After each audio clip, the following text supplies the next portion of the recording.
Muy buenas noches, señores, bienvenidos. Bendito Señor, te damos gracias, porque de nueva cuenta nos dispones este tiempo para que meditemos en tu palabra, Señor, para que aprendamos a hacer lo que escrito está.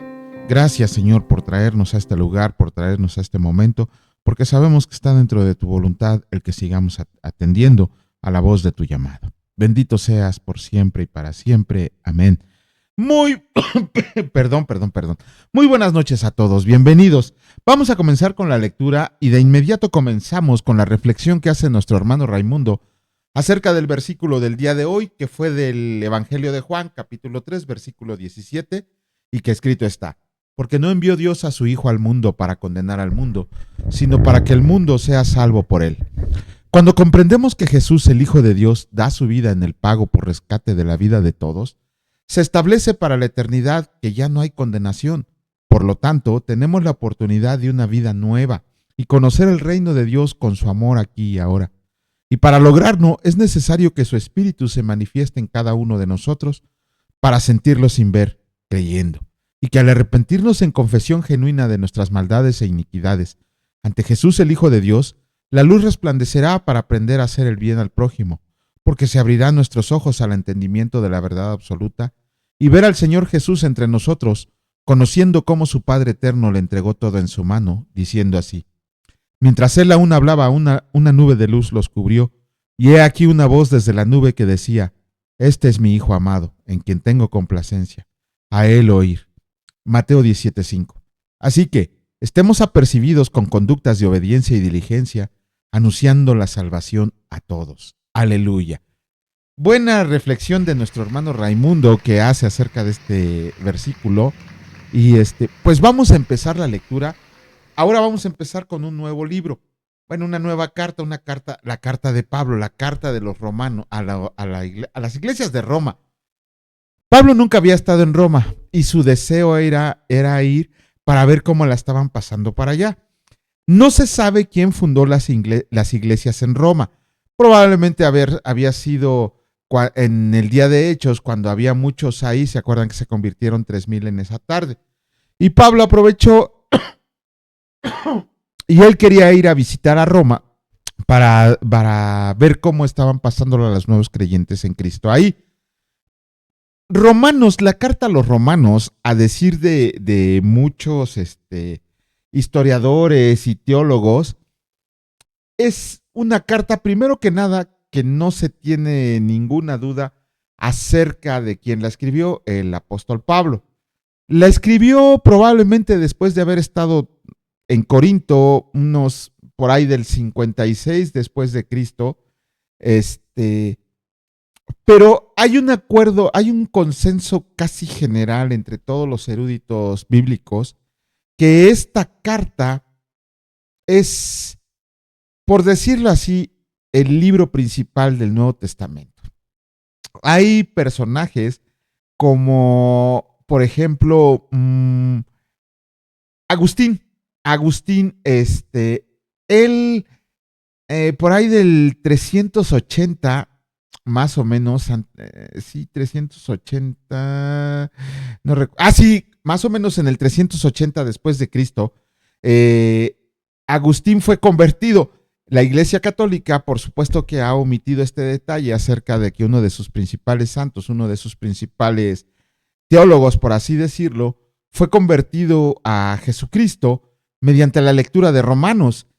La reforma protestante inaugurada de nueva cuenta por Martín Lutero, fue porque Martín Lutero comprendió el significado de la justicia de Dios y que el justo por la fe vivirá, por allá del 1517, leyendo Romanos.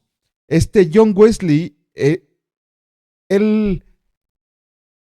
fue un teólogo, un escritor, un predicador de por ahí del siglo XVII, XVIII más o menos.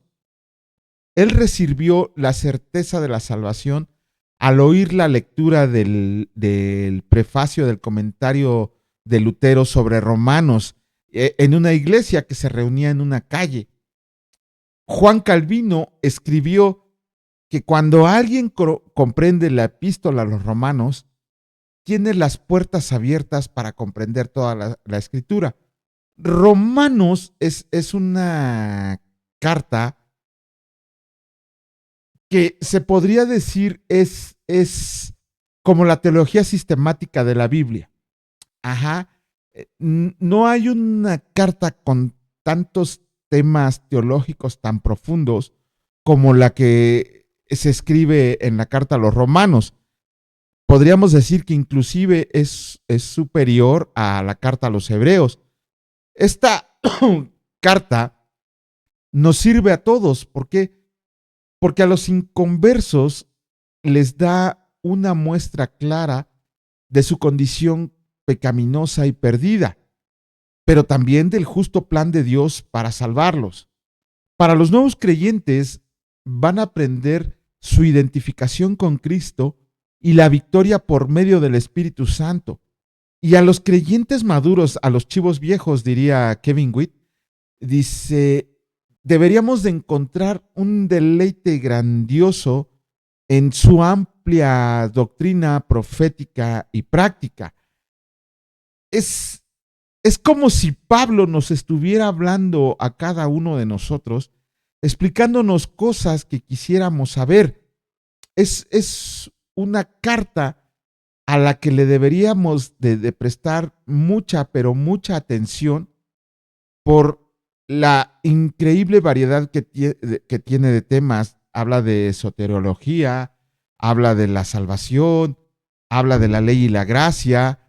En fin, es una carta que deberíamos leer y releer y tener abiertas las puertas de la comprensión de la lectura de toda la palabra de Dios cuando nos empezamos a meter en el estudio de la carta a los romanos.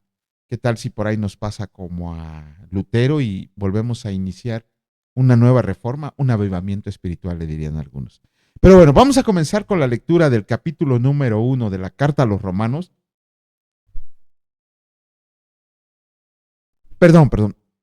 Y escrito está: saludos, Pablo, siervo de Jesucristo, llamado a ser apóstol, apartado para el evangelio de Dios, que él había prometido antes por sus profetas en las santas escrituras, acerca de su Hijo, nuestro Señor Jesucristo, que era del linaje de David según la carne, que fue declarado Hijo de Dios con poder según el Espíritu de santidad, por la resurrección de entre los muertos, y por quien recibimos la gracia y el apostolado para la obediencia a la fe, en todas las naciones por amor de su nombre, entre los cuales están también ustedes, llamados a ser de Jesucristo. A todos los que están en Roma, amados de Dios, llamados a ser santos, gracia y paz a ustedes de Dios nuestro Padre y del Señor Jesucristo. Deseo de Pablo de visitar Roma. Primeramente doy gracias a mi Dios mediante Jesucristo, con respecto a todos ustedes, de que su fe se divulga por todo el mundo, porque testigo me es Dios, a quien sirvo en mi espíritu en el evangelio de su Hijo, de que sin cesar hago mención de ustedes siempre en mis oraciones, rogando que de alguna manera tenga al fin, por la voluntad de Dios, un próspero viaje para ir a ustedes, porque deseo verlos para comunicarles algún don espiritual, a fin de que sean confirmados, esto es, para ser mutuamente confortados por la fe que nos es común a ustedes y a mí. Pero no quiero, hermanos, que ignoren que muchas veces me he propuesto ir a ustedes, pero hasta ahora he sido estorbado, para tener también entre ustedes algún fruto, como entre los demás gentiles. A griegos y a no griegos, a sabios y a no sabios soy deudor. Así que, en cuanto a mí, pronto estoy a anunciarles el evangelio también a ustedes que están en Roma. El poder del evangelio. Porque no me avergüenzo del evangelio, porque es poder de Dios, para salvación a todo aquel que cree, al judío primeramente y también al griego.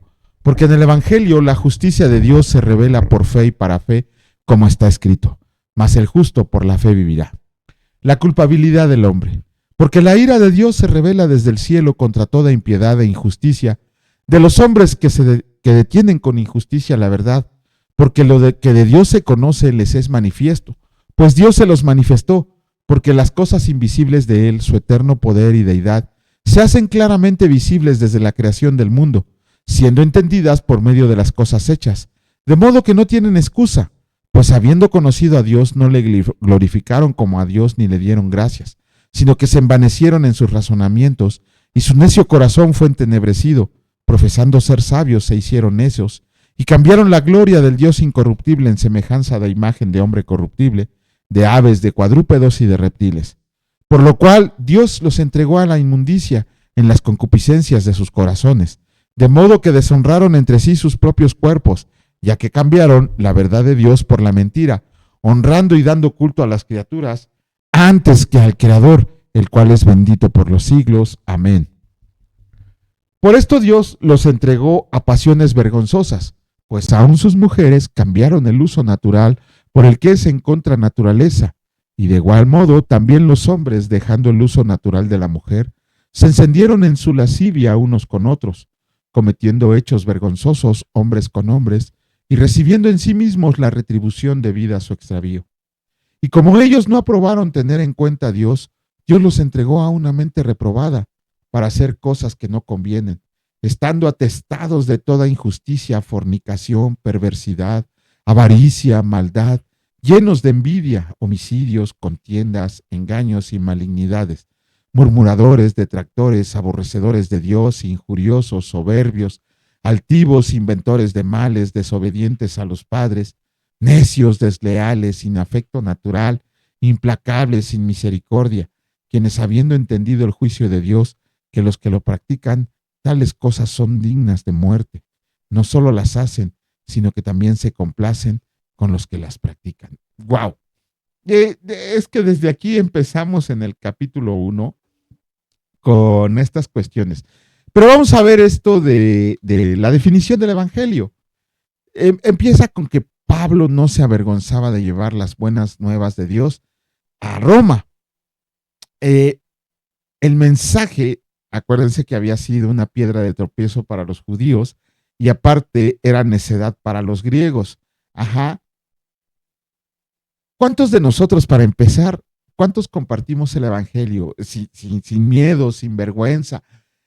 ¿Cuántos de nosotros de verdad estamos dispuestos a ir a donde sea necesario para compartir la palabra del Señor? Ya ni siquiera eso, ¿no? ¿Cuántos de verdad de nosotros no nos avergonzamos de pertenecer a Cristo? ¿Cuántas veces nos dicen aleluyos, nos dicen que nos lavaron el cerebro, nos dicen hermanos, obviamente con burla? Y hay mucho cristiano que desgraciadamente todavía se avergüenza de decirle a la gente que es cristiano. Ojalá que pronto se les quite, ¿no? No solamente es exclamarlo con nuestra boca, sino también con nuestras actitudes, demostrarle a todos que le pertenecemos a Cristo. Y después dice que es poder de Dios para salvación. ¿Qué quiere decir? Aquí Pablo nos está enseñando cómo Dios, por su poder, salva a todo aquel que cree en su Hijo. Y esta salvación es ofrecida a todos. Dios no está diciendo que tenemos que hacer mandas, que tenemos que hacer, no sé, cosas que nos comprometan o cosas que no nos... Es puro poder de Dios, puro poder de Dios, el que por su gracia nos ha otorgado la salvación, simplemente con creer en su Hijo. Ajá. Luego Pablo dice, primero se le tiene que llevar al judío y después al griego, entendiendo al griego como todos los gentiles. Esto fue cumplido históricamente en el periodo de Hechos, cuando primero se les predicaba la palabra de Dios, la palabra de Cristo, a los judíos y después se les empezó a predicar a los gentiles. Ahora ya no es, ya digamos, Dios en este tiempo trata a los judíos y a los gentiles sobre una misma base, sobre un mismo mensaje y que la misma oportunidad la tenemos todos. Ajá. Cuando Pablo habla de la palabra justicia, que aparece por primera vez en esta carta, tenemos que entender primero que nada cómo se entiende la justicia en el Nuevo Testamento. Vamos a dar tres opciones. En la primera, la justicia se emplea para describir aquella característica de Dios por la que Él siempre hace lo que es recto, justo, apropiado y consecuente con sus otros atributos. Cuando decimos que Dios es justo, significa con ello que en Él no hay mal, no hay mentira ni hay parcialidad. Utilizando otra vez la palabra justicia, la justicia de Dios puede referirse al método que tiene de justificar a los pecadores y que puede hacerlo y seguir haciéndolo siendo justo. ¿Por qué? Porque Jesús, como el sustituto por nosotros sin pecado, dio entera satisfacción a Dios de todas las demandas de justicia divina. Y en tercer lugar, la justicia de Dios se refiere a la posición perfecta que Dios da a los que creen a su hijo, en su hijo Jesús. Los que no somos por nosotros mismos justos, somos tratados como si fuéramos justos, porque Dios ve en nosotros toda la perfección de Cristo. Y nos es imputada esa perfección a cuenta de Cristo. Aquí, en esta parte, en estos versículos, la justicia de Dios, que es revelada por el Evangelio nos dice que la justicia de Dios demanda que el pecado sea castigado, y obviamente la pena de la muerte es pecado, lo vamos a leer en el capítulo 6. Perdón, la pena del pecado es la muerte eterna. Pero en su gran amor, Dios proveyó lo que su justicia exigía. Envió a su hijo, a su propio hijo, a morir como sustituto por cada uno de nosotros pecadores, por lo cual se pagó de manera completa la pena. Sus justas demandas quedaron plenamente satisfechas. Dios, por supuesto que puede con justicia salvar a todos aquellos que han decidido creer y rendirse a los pies de Cristo como Señor y Salvador. La justicia de Dios se revela por fe y para fe. Lo tenemos que entender que es, ¿cómo decirlo?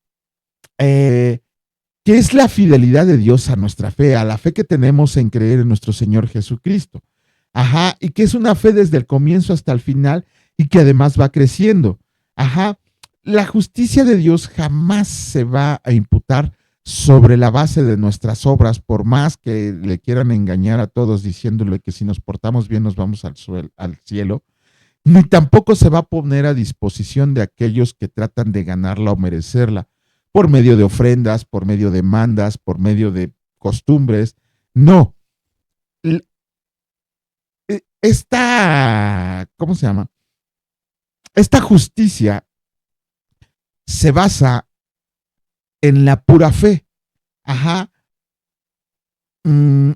Esto de que el justo por la fe vivirá no es de Pablo.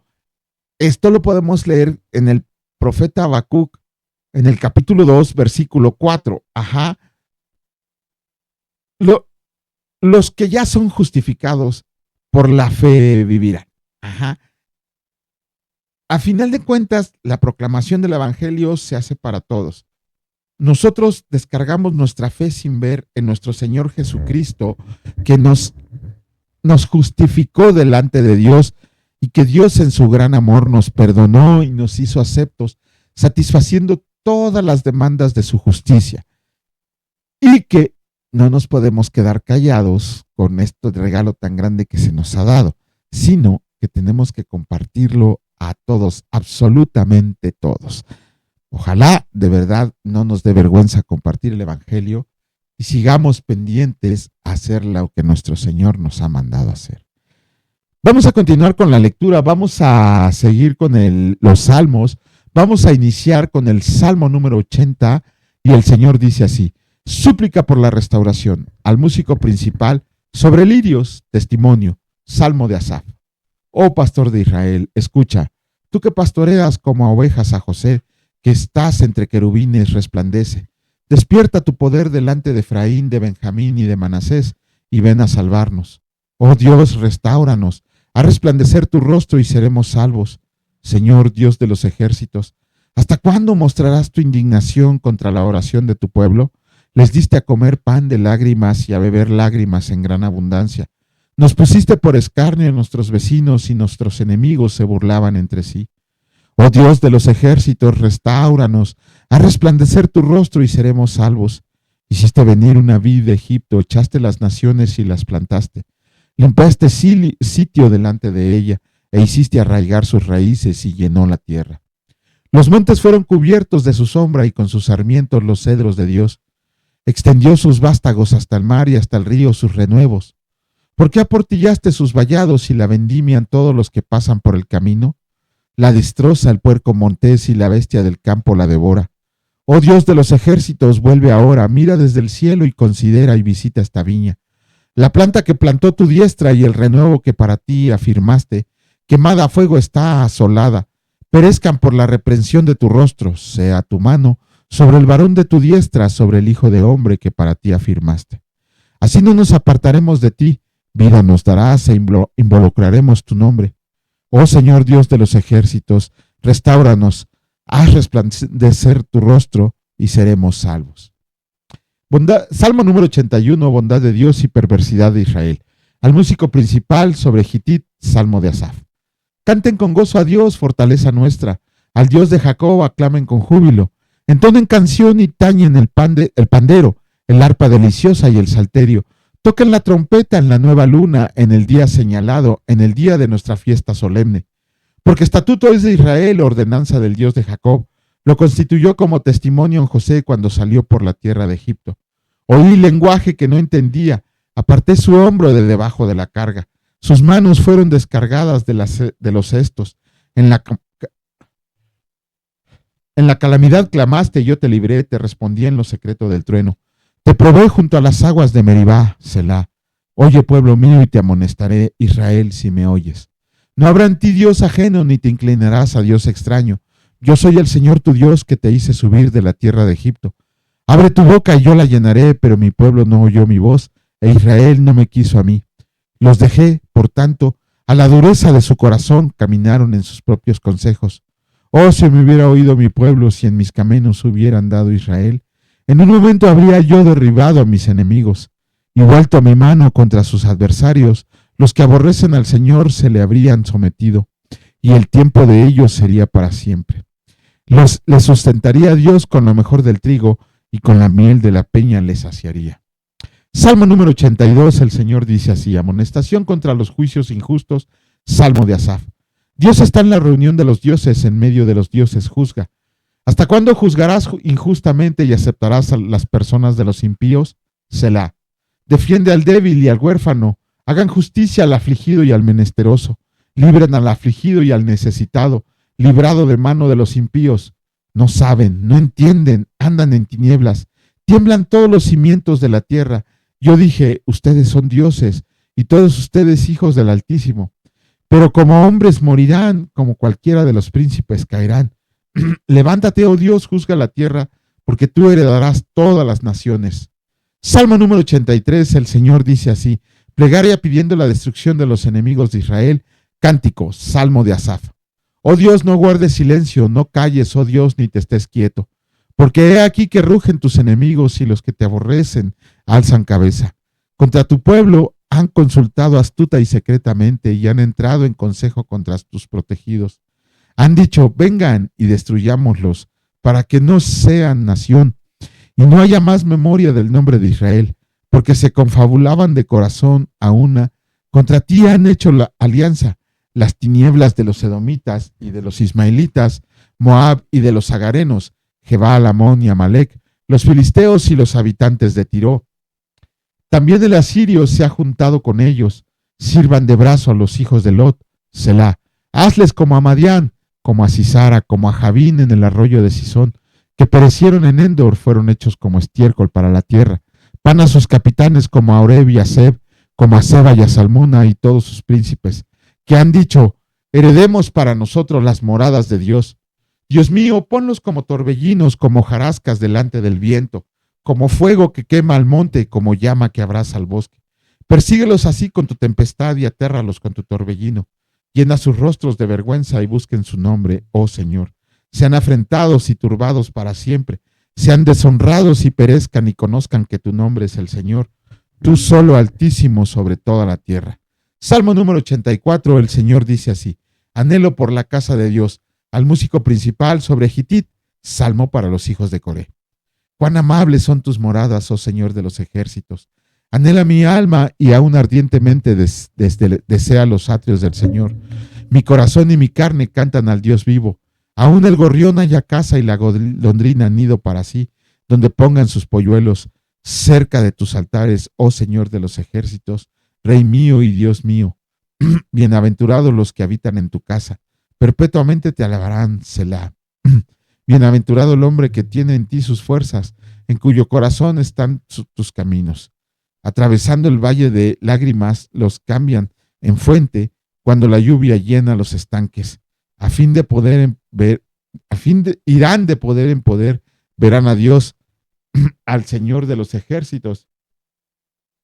Oye mi oración, escucha, oh Dios de Jacob, Selah.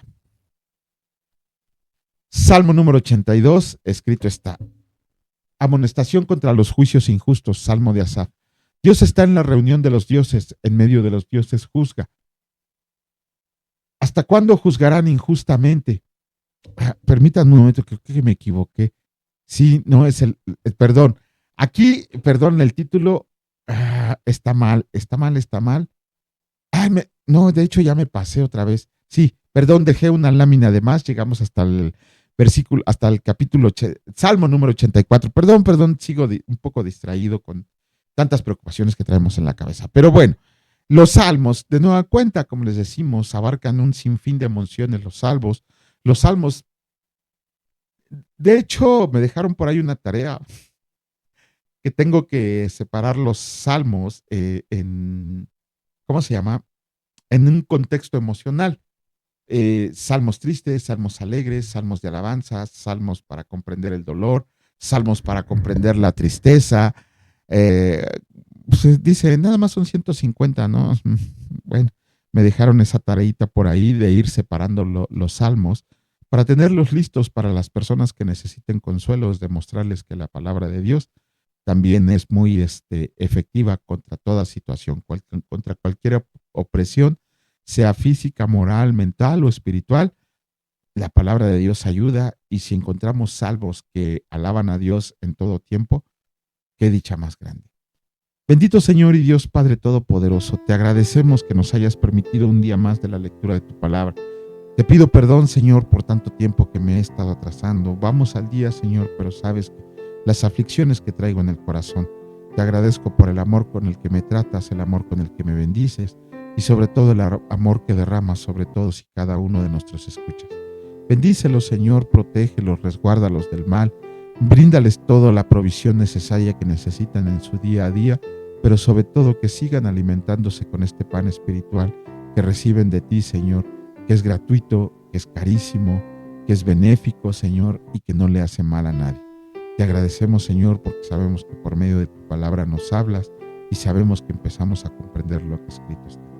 Bendito sea, Señor, en el precioso nombre de mi Señor y Salvador Cristo Jesús, por siempre y para siempre. Amén. Que la gracia, la paz y el contentamiento de nuestro Señor Jesucristo reine en sus corazones y en sus hogares. Si Dios lo permite, nos vemos el día de mañana. Cuídense mucho. Hasta luego.